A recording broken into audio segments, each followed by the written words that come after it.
अखिलजी, आपल्या मुलाला आम्ही 3 भाषा शिकवणार, सर्वसामान्य मराठी माणसाच्या मुलाला आम्ही 3 भाषा शिकू देणार नाही, अशा पद्धतीची महाराष्ट्रामध्ये हिंदी सक्ती नाहीये. संदीपजी, मराठी भाषा ही महाराष्ट्रामध्ये सक्तीची आहे, हिंदी भाषा सक्तीची नाही.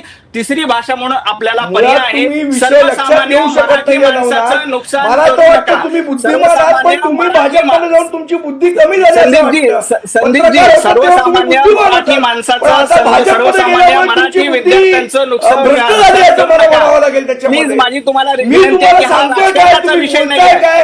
मी उलट सांगतो की त्याचं नुकसान होतं. राजकारणाचा विषय निश्चितच मुलांच्या भवितव्याबद्दल जर एका बाजूला सरकार हा निर्णय घेतात, नवनाथजी, संदीपजी मी आपल्याकडे येईल, मात्र तत्पूर्वी अखिलजी, मला आपल्याला विचारायचं आहे की ज्यावेळेला सरकार विचारपूर्वक निर्णय घेतं तरी देखील पुन्हा पुन्हा त्याच्यावरती फेरविचार का करावा लागतो? शिक्षण मंत्र्यांना विविध नेत्यांच्या गाठी भेटी का घ्याव्या लागतात?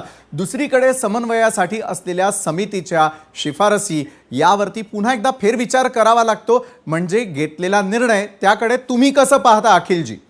माझी विनंती आहे, मला जरा सलग बोलायला द्या. निश्चित काय आहे ना, भाजपचं सध्या झालाय अजेंडा की खोटं बोला पण रेटून बोला. बर, आता कॅम्ब्रिज आणि इंटरनॅशनल मुळे ते चर्चेत बोलले, ते दोन्ही एकच आहे. बर, जे दाखल